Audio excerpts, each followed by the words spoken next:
আসসালামু আলাইকুম। বাংলা সংবাদে আপনাদের সবাইকে স্বাগত জানাচ্ছি। আমি ফিরোজ তোহা। শুরুতেই বিআরবি কেবলস সংবাদ শিরোনাম। বাংলাদেশের সর্বশেষ গুরুত্বপূর্ণ আপডেট সংবাদে আপনাকে স্বাগত। শুরুতেই সংবাদ শিরোনাম, পরে বিস্তারিত।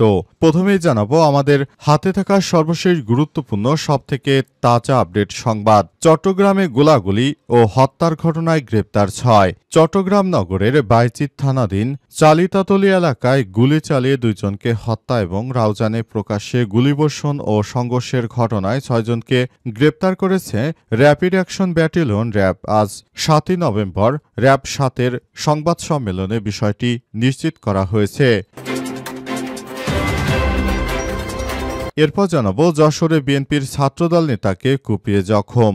যশোরে মোহাম্মদ সোহানুর রহমান সোহান 25 নামের বিএনপির এক ছাত্রদল নেতাকে কুপিয়ে গুরুতর জখম করেছে দুর্বৃত্তরা। আজ শহরের শঙ্করপুর আশ্রম রোড এলাকায় এই ঘটনা ঘটে। এই ঘটনার প্রতিবাদে জেলা ছাত্রদল শহরে বিক্ষোভ মিছিল করেছেন। এদিকে বাংলাদেশ জামাত ইসলামের আমির বললেন, মানুষ কেমন বাংলাদেশ চায় তার রিহার্সেল হচ্ছে ছাত্র সংসদগুলোতে। জামাত ইসলামের আমির ডক্টর শফিকুর রহমান বলেছেন, আগামীতে দেশের মানুষ কেমন বাংলাদেশ দেখতে চায় তার রিহার্সেল হচ্ছে ছাত্র সংসদগুলোতে। আজ রাজধানীর চিনমৈত্রী সম্মেলন কেন্দ্রে ইসলামী ছাত্র শিবির আয়োজিত ঢাবি জাবি রাবি ও চবি কেন্দ্রীয় ছাত্র সংসদের নির্বাচিত প্রতিনিধিদের সংবর্ধনা অনুষ্ঠানে তিনি এসব কথা বলেছেন। জানাবো বাংলাদেশ বিরোধী তৎপরতা চালাতে দিল্লিতে আওয়ামী লীগের অফিস।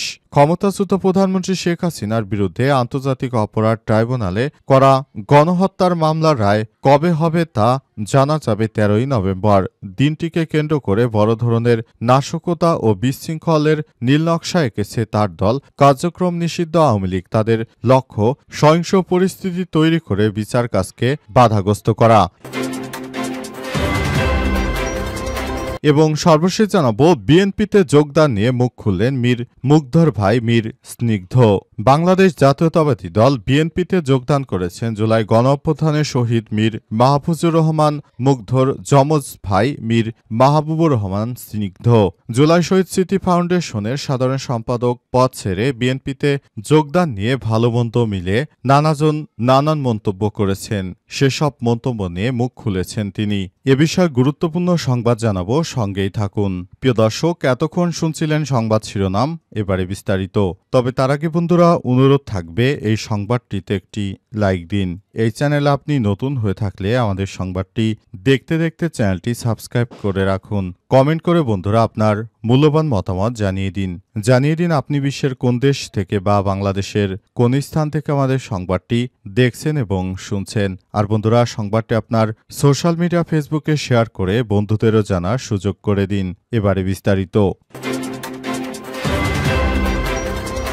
চট্টগ্রামে গোলাগুলি ও হত্যার ঘটনায় গ্রেপ্তার 6। চট্টগ্রাম নগরের বাইজিৎ থানাধীন চালিতাতলী এলাকায় গুলি করে বিএনপির সমাবেশকে লক্ষ্য করে গুলি করে বিএনপির মনোনয়নপ্রত্যাশী আহত হয় এবং এই ঘটনায় 2 জনকে হত্যা ও রাউজানে প্রকাশ্যে গুলিবর্ষণ ও সংঘবদ্ধ সংঘর্ষের পর 6 জনকে গ্রেপ্তার করেছে র্যাপিড অ্যাকশন ব্যাটালিয়ন র্যাব। র্যাবের পক্ষ থেকে বলা হয়েছে, দেশের মধ্যে যেই নাশকতা কর্মকাণ্ড করতে যাবে তাদেরকেই আমরা আটক করব।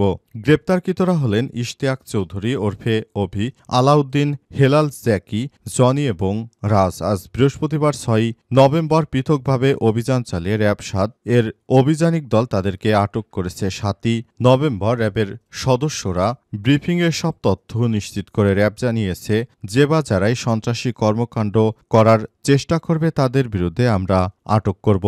অন্তর্বর্তীকালীন সরকারের প্রধান উপদেষ্টা দায়িত্ব গ্রহণ করার পর থেকে দেশের বিভিন্ন জায়গায় ঘাপটি মেরে থাকা আওয়ামী দোসরেরা অনেক জায়গায় গোলাগুলির ঘটনা ঘটিয়েছে। তারা বিএনপির সঙ্গেও যুক্ত হয়েছে। ছোট সাজ্জাদের বিপক্ষের একজন বিএনপি নেতার সমাবেশে এসেছিল, সেখানে তাকে গুলি করে হত্যা করা হয়েছে। এই ঘটনায় প্রথম জামাত ইসলামকে দায় দিতে গিয়েছিল বিএনপি। কিন্তু বিএনপির নেতাকে যখন জিজ্ঞাসা করা হলো আপনার সমাবেশে এই শীর্ষ সন্ত্রাসীরা কি করে, কিন্তু তিনি কোনো সদুত্তর দিতে পারেননি। এরপরই সারা দেশের মানুষ নড়ে চড়ে বসে, অর্থাৎ বিএনপি যার একটি সন্ত্রাসী দল সেটি মানুষের কাছে এখন পরিষ্কার হয়ে যাচ্ছে। এই সন্ত্রাসী সংগঠনকে আসলে এদেশের মানুষ আর ভোট দেবে না বলে মনে করে বাংলাদেশ জামাত ইসলাম। কোনো চাঁদাবাজ, রাহাজানিকারক এবং সন্ত্রাসী কর্মকাণ্ডের সঙ্গে যে দলের সম্পৃক্ততা রয়েছে, আগামীর নতুন বাংলাদেশে তাদেরকে কেউ ভোট দেবে না। যশোরে ছাত্রদল নেতাকে কুপিয়ে জখম। যশোরে মোহাম্মদ সোয়ানুর রহমান সোয়ান ২৫ নামের এক ছাত্রদল নেতাকে কুপিয়ে গুরুতর জখম করেছে দুর্বৃত্তরা। বৃহস্পতিবার ৬ নভেম্বর রাতে শহরের শঙ্করপুর আশ্রম রোড এলাকায় এই ঘটনা ঘটে। এই ঘটনার প্রতিবাদে রাতে জেলা ছাত্রদল শহরে বিক্ষোভ করেছে। ঘটনার নিন্দা জানিয়ে ফেসবুকে সোয়ানের উপর হামলার বিচারের দাবি করেছে বিএনপির নেতাকর্মীরা। যশোর ৩ আসনে বিএনপির মনোনীত প্রার্থী আনন্দ ইসলাম অমিত। কোতোয়ালি থানা পুলিশ জানিয়েছে রাতে আশ্রম রোডে জনৈকত্বহীন ভাঙাড়ির দোকানের সামনে বসেছিলেন সোয়ানুর রহমানের সময় পূর্বশত্রুতার জেরে স্থানীয় যুবক রাতিন ২১ চাকু দিয়ে তাকে উপচর্যপরি আক্রমণ করে সোয়ানের পেটের নিচের অংশ উভয় পাশে রক্তাক্ত জখম হয়। পরে তার সঙ্গীরা দ্রুত তাকে উদ্ধার করে যশোর সদর হাসপাতালের পুরুষ সার্জারি ওয়ার্ডে ভর্তি করেন। বর্তমানে সেখানে চিকিৎসাধীন আছেন আহত সোহান। যশোর সিটি কলেজ শাখা ছাত্রদলের সভাপতি ও বারান্দিপাড়া এলাকার মশিউর রহমানের ছেলে। কোতোয়ালি মডেল থানার অফিসার ইনচার্জ আবুল হাসনাত খান জানান, হামলাকারীকে শনাক্ত করা হয়েছে এবং আইনগত ব্যবস্থা প্রক্রিয়াধীন রয়েছে। অন্তর্বর্তীকালীন সরকারের প্রধান উপদেষ্টা দায়িত্ব গ্রহণের পর অনেক জায়গায় মানুষ সমস্যার সম্মুখীন হচ্ছে, তবে সবকিছু শক্তভাবে তারা হ্যান্ডেল করার চেষ্টা করছে এবং সরকার চাইছে বিষয়গুলো খুবই দ্রুততার সঙ্গে নিষ্পত্তি করতে। জামাতের আমির বললেন, মানুষ কেমন বাংলাদেশ চায় তার রিহার্সেল হচ্ছে ছাত্র সংসদগুলোতে।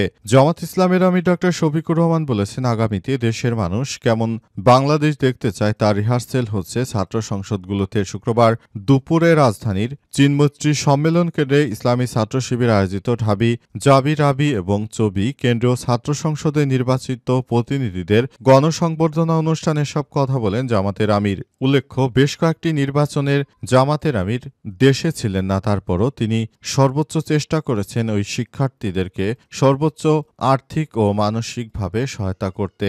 এজন্য জামাত আমিরের পক্ষ থেকে ইতিমধ্যেই বিভিন্ন কর্মসূচি ঘোষণা করা হয়েছিল। তিনি দেশে আসার পর ঢাকা ইউনিভার্সিটি, জাহাঙ্গীরনগর ইউনিভার্সিটি, রাজশাহী এবং চট্টগ্রাম বিশ্ববিদ্যালয় শিক্ষার্থী যারা জামাত শিবিরের পক্ষ থেকে নির্বাচিত হয়েছেন তাদেরকে জামাত ইসলামের পক্ষ থেকে গণসংবর্ধনা দেয়া হচ্ছে। গণসংবর্ধনা দিয়ে তাদেরকে বাংলাদেশটা যেন তারা আগামীতে আরো সুন্দরভাবে সাজাতে পারে, এজন্য তাদেরকে এই নির্বাচনে অংশগ্রহণ করার ব্যাপারে বাংলাদেশ জামাত ইসলামের পক্ষ থেকে সহায়তা করা হচ্ছে এবং নতুন বাংলাদেশ গড়ে তোলার জন্য বাংলাদেশ জামাত ইসলামের পক্ষ থেকে তাদেরকে সহায়তা করা হচ্ছে। তারা এবারের নির্বাচনে তারা এমপি মন্ত্রী হিসেবে যেন সংসদে যেতে পারে, সেজন্য জামাত ইসলামের পক্ষ থেকে তাদেরকে নমিনেশন দেয়া হবে। বাংলাদেশ বিরোধী তৎপরতা চালাতে দিল্লিতে আওয়ামী লীগের অফিস। ক্ষমতাচ্যুত প্রধানমন্ত্রী শেখ হাসিনার বিরুদ্ধে আন্তর্জাতিক অপরাধ ট্রাইব্যুনালে করা গণহত্যার মামলা রায় কবে হবে তা জানা যাবে ১৩ নভেম্বর। দিনটিকে কেন্দ্র করে বড় ধরনের নাশকতা ও বিশৃঙ্খলার নীলনকশা এঁকেছে তার দল। কার্যক্রম নিষিদ্ধ আওয়ামী লীগ তাদের লক্ষ্য সহিংস পরিস্থিতি তৈরি করে বিচার প্রক্রিয়া বাধাগ্রস্ত করায় পরিকল্পনার সমন্বয় করা হচ্ছে পার্শ্ববর্তী দেশ ভারত থেকে। এর জন্য নয়াদিল্লিতে অফিস খোলা হয়েছে। নিরাপত্তা সংশ্লিষ্ট সূত্র থেকে জানা গেছে, ঢাকায় নাশকতার পরিকল্পনার মূল সমন্বয়ক হিসেবে দায়িত্ব পালন করছে ভারতের পলাতক সাবেক স্বরাষ্ট্রমন্ত্রী আসাদুজ্জামান খান কামালকে। তাকে কৌশলগত সব সহযোগিতা দেওয়ার জন্য দায়িত্ব দেওয়া হয়েছে সাবেক এসবি সাবেক প্রধান, ভারতের পলাতক পুলিশের অতিরিক্ত আইজিপি মনিরুল ইসলাম এবং ডিএমপির পলাতক কমিশনার হাবিবুর রহমানকে।